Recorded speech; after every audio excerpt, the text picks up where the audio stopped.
what's going on? I am Gregg Sussman, joined today by Jim Sonis of FanDuel, who's here to break down the players whose stocks are rising, or I guess they've risen now, Jim. It's week 17 we're entering. But there's still week 17 and there's the playoffs, and there's plenty of DFS in the playoffs, so it still matters, who's on the rides here. There's still a lot of DFS slates to be played. There's a 15-game slate in week 17, and then we have a couple of 3-game slates the weekend after, so there's a lot to take away here, and it does still matter. We can still see rule changes late in the year, so I think it's pretty noteworthy which guys are on the rise still. And there's a chance that all three players we're talking about today will be playing on Wild Card Weekend in Week 18. So let's get into it right now. Let's begin with Myles Gaskin, who came off of the COVID list and went right back into this workhorse role. People weren't sure what was going to happen as they split with Gaskin and Ahmed, but it was Myles Gaskin taking over in more ways than one. Yeah, I was one of the people who was a bit worried about that role because in week 15 with Gaskin out, they ran the ball really effectively, and that was concerning because the last time he was out, they did nothing at running back. I thought he'd come back to a big role. Then not only do they do well without him, but also Gaskin had COVID. He tested positive. He was not a close contact. So I was thinking, okay, this is pretty concerning. Maybe he comes back and splits time with Salvon Ahmed, and he did initially. Ahmed was getting a lot of run early on, but Gaskin was so good, they had to ride him. And that's good because in week 17, they've got themselves a must-win game. In that one, Gaskin, 14 carries and 5 targets. So I would say that he's back to being in the role he was in previously, which is a very good one. He is the lead back in a competent offense that can move the football and potentially could get Devontae Parker back in week 17 as well for a game they've got to win and the Bills may not care as much about. So I think that's a lot of signs pointing towards good things here for the Miami Dolphins. Gaskin just $6,700 in week 17 on FanDuel. I think that's way too low for the role he currently has. I have a ton of confidence in him going into that game. I want to ride with guys who are on teams that have incentive to win because it means we can feel better about the way they'll use their players. The Dolphins need a win. Gaskin, really good role, low salary. Sign me up for week 17 and hopefully for the playoffs as well. Gaskin's had a really nice year overall, and it came as a bit of a surprise in week 1, but really consistently when he's been out there, he's been a workhorse, and he's been absolutely fantastic. He jumped right back into the role, and if the Bills don't have anything to play for here in week 17, or they don't care about that number 2 seed, Gaskin and the Dolphins could provide quite a bit of DFS excellence. Up next, a player who was totally reinvigorated when his starting quarterback went down. That's Michael Gallup, who clearly has a connection here with Andy Dalton. He put up over 27 FanDuel points in week 16. He had the long touchdown. Gallup was fantastic in week 16, and he's been pretty good whenever Andy Dalton's been slinging him the ball. Yeah, I think that's the key here, Greg. It's not just week 16. Dalton had been throwing to Gallup quite a bit. We just hadn't seen the production be there, but now we have.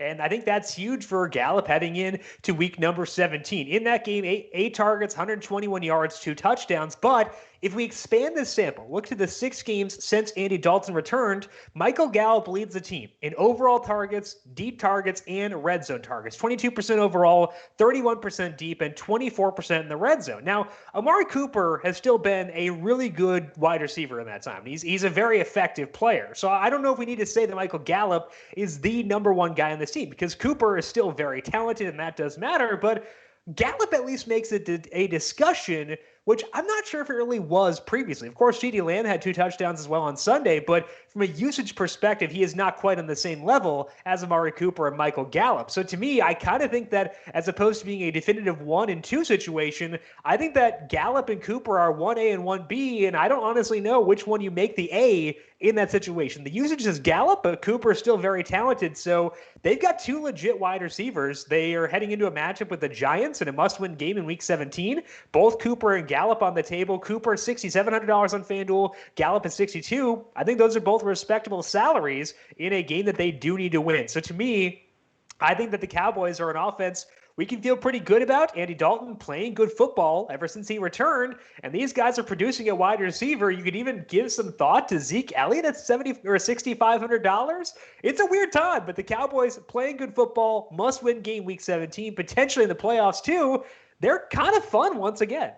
It may not be the fun that we thought we were going to have early in the season with Dak Prescott, But all of these weapons have finally shown up for Dallas, with Amari Cooper and Michael Gallup both priced in the $6,500 range, give or take. Ezekiel Elliott back in play. CeeDee Lamb scoring 2 touchdowns in Week 16. The Dallas Cowboys have all of these weapons. Andy Dalton's been able to utilize them, and I think certainly Week 17 with something to play for, potentially wild card weekend as well. All these Cowboys are back on the table. Gallup stock has really risen from in season long. He was dropped earlier in the year. Now we're willing to use him in DFS on a weekly basis. That's how far he has come. The stock certainly has risen for Michael Gallup. Perhaps the player that was talked about more than anybody in all of football last week was Juju SmithSchuster, because it was all about his dancing at midfield, and everyone was sick of Juju SmithSchuster not producing on the field while creating headlines off the field. And whether it was warranted or not, it was just frustrating from a DFS perspective because he wasn't doing anything. He wasn't putting up points. He had negative points on Monday Night Football for most of the evening. Well, that all changed in Week 16, where he had over 20 FanDuel points. He scored a touchdown. He was a featured part of the offense. The question that fantasy players and DFS players alike, Jim, are going to have is, can you trust Juju Smith-Schuster in Week 17 and beyond? Yeah, Juju Smith-Schuster is a guy I've been pretty out on for the entire season, but it's not because of the dancing. The dancing is actually pretty fun. It was more because he was not getting downfield targets. Juju had 8 the entire season entering Week 16, but then he actually got 3 downfield looks, at least 16 yards downfield in week number 16. I think the key thing here is that it came when the offense finally started to click. A lot of those were in the second half, and we saw the Steelers' offense finally move the football. So it seemed as if they found something on offense. They found that once they were throwing the ball downfield, the offense moved better, and Juju Smith-Schuster was a part of that. So maybe we shouldn't buy into this role just yet, but we're finally seeing yardage upside out of Juju Smith-Schuster that we didn't see previously. He went over 90 yards for the first time this year. He's had a red zone role for pretty much the entire season. We saw back in week 1 that he had a couple of touchdowns there, and now it seems like he might have some additional yardage juice. He is still not the number 1 wide receiver on this team. That is Deontay Johnson. They use him like the number 1. We should view him as such as well, but finally Juju is becoming a more reliable number 2 piece in this offense, which I don't think was really the case previously. Juju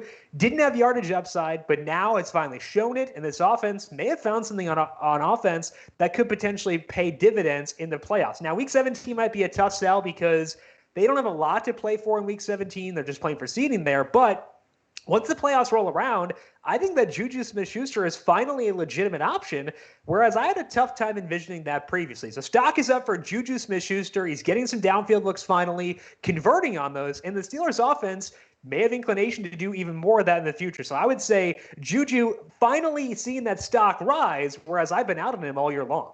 Juju Smith-Schuster not getting the targets down the field has been very, very frustrating for fantasy players all season long. And you're right. I think people have to recognize, and I'm sure they have by now, that Deontay Johnson is the number 1 guy. But Juju, with that usage yesterday, if that can continue into the playoffs, he's going to be on the radar because he's going to be cheaper than he probably should be. Juju's obviously very talented, and if Big Ben and the Steelers utilize him like they did yesterday, there is some value using Smith-Schuster going forward.